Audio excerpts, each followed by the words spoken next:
Muy buenas a todos. Continuamos con un nuevo tema del curso de desarrollo de Ethereum Blockchain, el tema 3, donde hablaremos hoy de Ethereum y la criptografía, ¿vale? Aquí os dejo la información sobre mí, como ya me conocéis. Tenéis mi enlace a LinkedIn para si me queréis preguntar algo, queréis charlar de algún tema o lo que sea. Aquí tenéis mi información de contacto. Y los temas anteriores, en el tema 1 y tema 2, hemos visto una introducción a la tecnología de Ethereum, ¿vale? Que es la tecnología blockchain. Y además también hemos visto la operativa, el funcionamiento de una blockchain, ¿vale? Primero la vimos de una forma más sencilla, más por encima, y luego en el tema 2 nos enfocamos más a cómo es esta operativa de funcionamiento. Y además también vimos los beneficios y desventajas de la red de Ethereum, ¿vale? Como blockchain de segunda generación.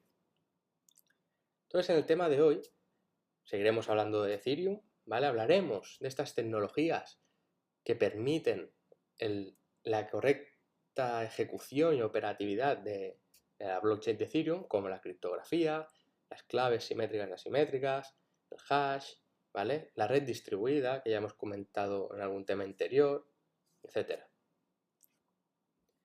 Entonces, para empezar, tenemos que plantearnos y ser conocedores de que blockchain, todo lo que engloba el blockchain, no es algo nuevo que se haya creado nuevo gracias al blockchain. No, únicamente la tecnología blockchain lo que ha hecho ha sido utilizar tecnologías que ya existían anteriormente y las ha utilizado y las ha unido de una manera que ha permitido generar esta nueva tecnología blockchain, ¿vale?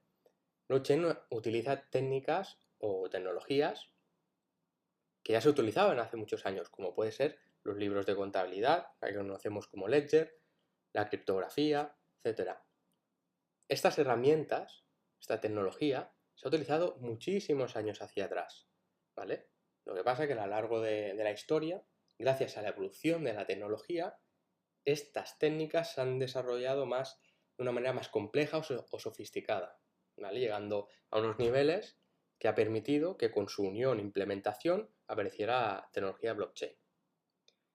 Entonces, si nos remontamos a años hacia atrás, podríamos empezar hablando de la ledger, ¿vale? Los libros de contabilidad.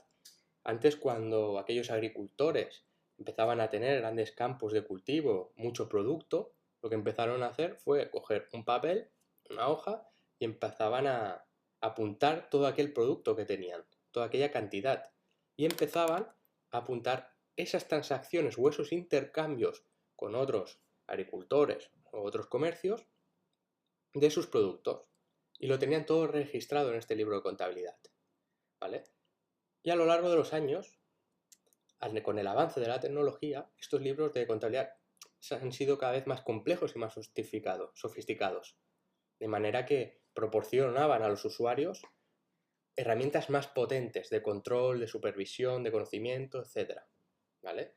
Entonces hemos pasado, hace años atrás, de un boli y papel a lo que conocemos ahora como los libros de contabilidad de doble partida, digitales, etcétera, etcétera. Y el planteamiento que se da con la tecnología blockchain, con la aparición de libros de contabilidad de triple partida, se podría llamar, ¿vale? Por otro lado, también tendríamos la criptografía, ¿vale? Que la criptografía son técnicas de cifrado o codificado que se utilizan para alterar la representación de un mensaje, ¿vale? ¿Con qué objetivo? Pues tiene el objetivo de que ese mensaje codificado o alterado, ¿vale? Sea ilegible o entendible para aquellos receptores que no están autorizados a leerlo, ¿vale?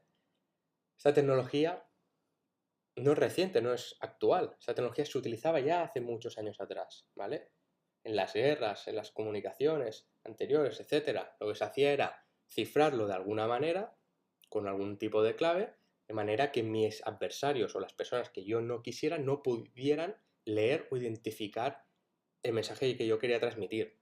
Y solo aquella persona que sabía esa clave para descifrarlo lo podría descifrar, ¿vale? Correctamente. Entonces, vamos a hacer aquí, un pequeño ejemplo, ¿vale? Imaginaos que tenemos que enviar un mensaje a alguien, ¿vale? Queremos enviarle hello, pero no queremos que haya gente que sepa que es la palabra. Entonces vamos a utilizar una clave, ¿vale? Una clave que sería 3. ¿vale? Que lo que vamos a hacer es sumarle 3 dígitos en el orden del abecedario a esa letra. Entonces lo que vamos a hacer es, letra por letra de la palabra hello, vamos a sumarle 3 dígitos en el orden del abecedario, que como resultado tendríamos la palabra whore, ¿vale? Alguien que interceptara este mensaje leería whore y se quedaría igual, no entendería nada, ¿vale? Porque no sabría esa clave. Sí que esta clave es una clave sencilla, ¿vale? O fácil de adivinar, que implicando un poco de tiempo se podría resolver. Pero bueno, a priori no sabría lo que significa. Pero si yo a la persona que le envío sabe qué clave he utilizado, que es 3, lo que va a hacer va a ser descodificar el mensaje de manera que va a restar estos 3 posiciones a cada letra y va a obtener otra vez el mensaje de hello, ¿vale? O sea, básicamente esto es lo que nos permite la criptografía, darnos estas técnicas de cifrado y codificado para alterar los mensajes. Y a lo largo de la historia, gracias a la evolución de la tecnología, las técnicas de criptografía cada vez se han hecho más potentes, más sofisticadas y más complejas, ¿vale? De manera que ya no es tan fácil averiguarlas, sino se necesita mucha potencia computacional, que no sale rentable, a veces es casi prácticamente imposible, o se necesita mucho tiempo, varios años para adivinar esa técnica o esa clave, etc. Y hoy en día la criptografía no únicamente se utiliza en el blockchain, se utiliza en muchísimos otros ámbitos de computadoras, etcétera, como gobierno, comercios, la industria, etcétera, en muchísimos ámbitos, ¿vale? Uno de ellos, por ejemplo, es el protocolo HTTPS, que utiliza la criptografía para proteger los mensajes de los usuarios en la URL, ¿vale? Las URLs de las webs, cuando estamos en nuestra sesión o tal, esas URLs contienen datos, ¿vale? Para realizar comunicaciones. Y eso está bajo el protocolo HTTPS, que lo que hace es utilizar técnicas criptográficas para proteger esa información. Por lo tanto, blockchain ha cogido esta tecnología, esta herramienta, y la ha utilizado, ¿vale? Para codificar aquellos mensajes y las transacciones, para que toda aquella información solo pueda ser ejecutada o realizada por la parte que pertoca, ¿vale? O por quien puede realizarlo. Entonces, bueno, otra de las herramientas que se ha utilizado en la tecnología blockchain es el algoritmo matemático, las funciones matemáticas conocidas como hash, ¿vale? Que lo que permiten es garantizar que todos los registros y toda la información es inmutable, ¿vale? Y no ha sido modificado, ¿vale? De manera que es una codificación, o podríamos definir como el hash, como una codificación de datos, ¿vale? Que ahora a continuación vamos a hablar un poquito más del hash, ¿vale? Pero antes de hablar del hash, me gustaría hablar o seguir hablando de la criptografía, ¿vale? En criptografía tendríamos dos tipos, ¿vale? O dos opciones. Tendríamos lo que son las claves simétricas, que son aquellas que para cifrar y para descifrar el mensaje se necesita la misma clave. Que sería el caso este del hello. Yo para cifrar este mensaje he utilizado la misma clave y para descifrarlo también, ¿vale? O sea, la misma clave tanto para descifrar como cifrar el mensaje. Y por otro lado tendríamos el siguiente nivel de complejidad, que serían las claves o la encriptación, mejor dicho, asimétrica, ¿vale? Que es igual, se utiliza para que una tercera parte no pueda leer un mensaje. ¿Y en qué consiste la encriptación asimétrica? La encriptación asimétrica consiste en tener dos claves, ¿vale? Dos claves que se generan al mismo tiempo y están relacionadas entre sí. Entonces tendríamos una clave conocida que es la clave pública y tendríamos otra clave, sería la clave privada, ¿vale? O sea, cada usuario, por ejemplo, si yo soy Bob, tendría mi clave pública y mi clave privada. Mi clave pública sería la que la comunidad, todas aquellas personas que forman parte de la comunidad, la conocen, ¿vale? Se sabe cuál es, que sería en blockchain nuestra wallet, ¿de acuerdo? Nuestra acción de la wallet sería esta clave pública. Y luego tendríamos la clave privada que solo puedo conocer yo, ¿de acuerdo? Que con esta clave son las que yo podré cifrar o descifrar estos mensajes o estas transacciones, ¿vale? Si alguien conociera mi clave privada, estaría en un problema, porque tendría acceso a mi wallet y podría realizar transacciones en mi persona o con mis credenciales, etc. Y básicamente Ethereum y la tecnología blockchain utiliza la encriptación asimétrica, ¿de acuerdo? Entonces aquí tenemos un pequeño ejemplo, ¿vale? De un envío, un cifrado asimétrico. Aquí, como ya conocemos, cada usuario tiene una clave pública y una clave privada. La clave pública es conocida por la comunidad, ¿vale? Y la clave privada es personal y única. Entonces tenemos aquí, por ejemplo, a Ana, o Andrea en este caso, perdón, que quiere enviar un mensaje a Bruno, ¿vale? Entonces lo que va a hacer ella es coger la clave pública de Bruno, que es conocida, y va a cifrar ese mensaje con esa clave, ¿vale? Y se lo va a enviar a Bruno. De manera que Bruno solo podrá descifrar ese mensaje con su clave privada, ¿vale? Si otra persona quiere descifrar el mensaje, no podrá, porque no tiene la clave privada de Bruno, ¿vale? Porque sabemos que la clave privada y la clave pública están relacionadas entre sí, se generan al mismo tiempo, ¿vale? Por lo tanto, la única persona que podrá descifrar el mensaje que ha sido cifrado con la clave pública de Bruno será Bruno con su clave privada, ¿vale? Básicamente, a grosso modo, este sería el funcionamiento de la criptografía asimétrica o encriptación asimétrica. Entonces, seguimos avanzando y vamos a hablar del hash, ¿vale? Que como he comentado anteriormente brevemente, es una función o un algoritmo matemático que lo que nos permite es generar una cadena única de datos de una cierta longitud, ¿vale? Para que lo acabemos de entender. Es decir, yo con un algoritmo de hash lo que puedo hacer es que cualquier archivo, cualquier dato, foto, imagen, documento, información, lo que sea, puedo hacer que se genere una cadena única de caracteres de una cierta longitud, según el algoritmo de hash que esté utilizando. Una de las peculiaridades, ¿no?, que tiene el hash es que es muy sensible a los cambios, ¿vale? Es decir, si yo de esa información o ese documento que he hasheado o esa información hasheada cambio un carácter, el hash me va a cambiar completamente, ¿vale? Esta es una de las características más importantes del hash, ¿vale? Y vital. Entonces existen varios algoritmos de hashing, ¿vale? Algunos son, por ejemplo, el MD5, el SHA-1, el SHA-256, que se lo utiliza Bitcoin, ¿vale? Etcétera. Hay muchísimos algoritmos de hashing. Entonces, cada algoritmo tiene unas ciertas características, ¿vale? Algunos pues, nos darán, por ejemplo, el MD5 hash nos da una cadena única de 32 caracteres. Otro algoritmo nos dará una cadena a lo mejor de más caracteres o de menos, o utilizará únicamente una serie de caracteres, ¿vale? Entonces aquí tenemos un ejemplo para que veamos el tema y la propiedad esta de que es muy sensible a los cambios. Si yo, por ejemplo, tengo la información hola y hago su hash, me da esta serie de caracteres, ¿vale? Esta cadena única de caracteres de longitud fija.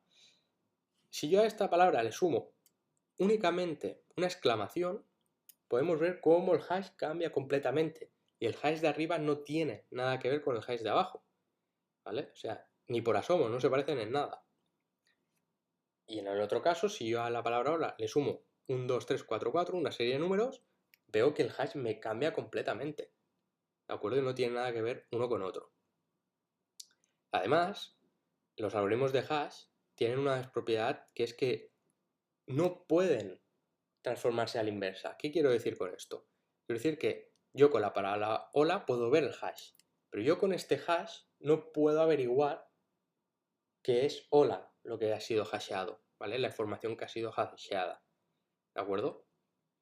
Esto es una propiedad súper importante, ¿vale? Y súper vital para el tema del hashing, ¿vale? El tema blockchain, ¿vale? Que ya veremos cómo se aplica el hash en blockchain a continuación.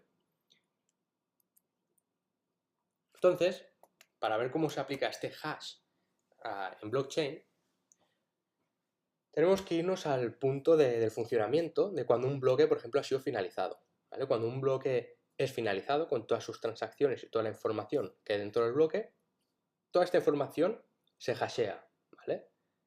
Cada blockchain tiene un algoritmo de hash que utiliza. Entonces se genera, como ya sabemos, una cadena única de caracteres. Entonces este hash de este bloque va a ser utilizado como cabecera de información del siguiente bloque, ¿vale? De manera que los bloques van a estar conectados entre sí de alguna manera, ¿vale? Gracias al hash de cada bloque. Y como ya hemos visto, si un solo carácter, información, píxel en una foto, por ejemplo, cambiara, en el caso del bloque, algún dato cambiara o se viera modificado de por algún atacante, el hash cambiaría completamente, ¿vale? De forma que se podría ver muy fácilmente que ha sido manipulado ese bloque, ¿vale? Porque ese hash no coincidiría con el de la cabecera del siguiente, ¿vale? Aquí vamos a verlo en un ejemplo que lo veremos muchísimo más claro, ¿vale? Tenemos aquí 3 bloques, ¿de acuerdo? Con un bloque 1, con varias transacciones, ¿vale? De Bitcoin en este caso. Tenemos un bloque 2 con varias transacciones también y un bloque 3 con transacciones, ¿de acuerdo? Entonces, ¿qué tenemos? A este bloque 1 se le aplica un algoritmo de hash, ¿vale? Que depende, como hemos dicho, de la blockchain en que sea. Bitcoin utiliza un algoritmo, Ethereum utiliza otro tipo de algoritmo. En nuestro caso de ejemplo, utilizamos un algoritmo que toda esta información la hashea y nos da esta cadena única, MT34, que como hemos dicho se va a utilizar como cabecera del siguiente bloque. Por lo tanto, este hash se va a utilizar como cabecera del siguiente bloque, referenciándose al bloque anterior. Entonces vamos a hashear la información del bloque 2 y nos va a dar una siguiente cadena, ¿vale? Y esta cadena, al igual, va a ser cabecera del bloque 3, que hasheamos y nos da la siguiente cadena de caracteres, ¿vale? Entonces, ¿qué pasaría si alguien malicioso entra en un bloque y cambia la información de un bloque? ¿De acuerdo? Imaginaos que ahora yo entro y cambio la información del bloque para ganar más BTCs, ¿vale? Y modificar toda la blockchain. ¿Qué pasaría? Que el hash del bloque que ha sido atacado cambiaría completamente. Y por lo tanto no coincidiría con el hash del bloque siguiente, de la cabecera, ¿vale? Y aquí podríamos ver que el bloque anterior ha sido manipulado, de manera que no coincide. Por lo tanto, el hash del siguiente bloque también cambiaría por completo. Y así de forma continua, ¿vale? Como podemos ver, en el bloque siguiente el hash es diferente, porque al recibir datos diferentes se ha visto modificado, ¿vale?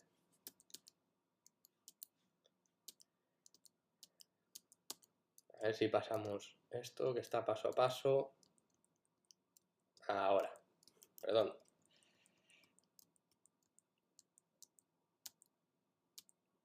Ahora lo tenemos, que no me pase. Ahora, aquí, perdón, continuamos, ¿vale?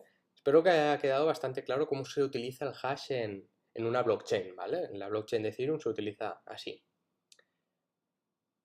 Entonces vamos a continuar de Ethereum como una red distribuida, como hemos comentado anteriormente, ¿vale? Es una red distribuida, es abierta, de código abierto. Ethereum es una blockchain de segunda generación que, ¿vale? Se comunica, se realizan transacciones peer-to-peer, ¿vale? Persona a persona. Y como ya sabemos, una red distribuida está formada por diferentes nodos, ¿vale? Y cada uno de estos nodos contiene una copia de la ledger, de este libro de contabilidad con toda la información de todas las transacciones, ¿vale? En forma de bloques. Entonces, por lo general, en una red blockchain distribuida, los nodos son iguales, ¿vale? Pero hay en algunos casos, en algunos tipos de blockchain, que hay algunos nodos que sí que realizan unas tareas más específicas o son diferentes, ¿vale? Pero por general los trataremos como que todos son iguales. Y una de las peculiaridades o características que nos proporciona una red distribuida es que no tiene una autoridad central ni control, ¿vale? En cambio, las redes centralizadas o descentralizadas hemos visto que tiene estos nodos centrales, ¿vale? De autoridad y de control. En cambio, una red distribuida no, pues todos los nodos son iguales, ¿vale? Esto nos proporciona una tolerancia ante fallos muy alta, ¿vale? Y nos reduce la vulnerabilidad de ser atacados, ¿vale? Aumentando nuestra seguridad y nuestra operatividad, ¿vale? Porque ¿qué pasaría si en una red distribuida fuera atacada, si cayeran uno o más nodos, ¿vale? Estuvieran fuera de línea, se mantendría la red, ¿vale? Porque existirían otros nodos iguales con las mismas características, pudiendo ejecutar las mismas funciones, ¿de acuerdo? Entonces imaginaos que estos nodos caídos, al cabo de unos días, se vuelven a conectar a la red, ¿vale? Entonces se han de sincronizar.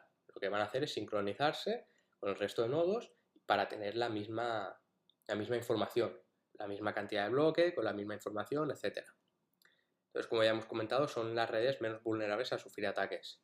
Y una vez más, aquí tenemos el dibujo, la imagen, ¿vale? De los tres tipos de redes, ¿vale? Las redes centralizadas, que tienen una única autoridad central, que si cae esa autoridad central o ese nodo central, toda la red se va al carajo, ¿vale?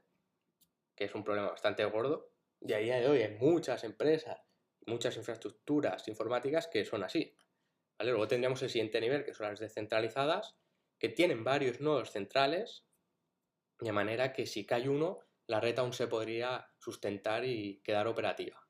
Y por último tendríamos como la excelencia, ¿no?, de las redes, que sería la red distribuida, que es el tipo de red que utiliza básicamente blockchain, ¿vale? Sí que me gustaría notar que hay algunas blockchain que son más descentralizadas que distribuidas, ¿vale? Pero básicamente las blockchain se caracterizan por ser una red distribuida.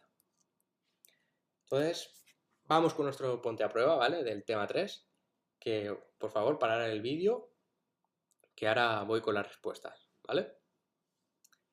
Bueno, vamos allá con las respuestas. Vamos con la primera pregunta, ¿verdadero o falso? ¿Los usuarios de Ethereum tienen una clave? Esto es falso, ¿vale? Los usuarios de Ethereum no tienen solo una clave. Hemos visto que Ethereum utiliza la encriptación asimétrica, es decir, dos claves, una clave privada, conocida por el propio usuario únicamente, y una clave pública, que es conocida por la comunidad. Siguiente, verdadero o falso. ¿Blockchain usa el hash para su inmutabilidad? Sería verdadero.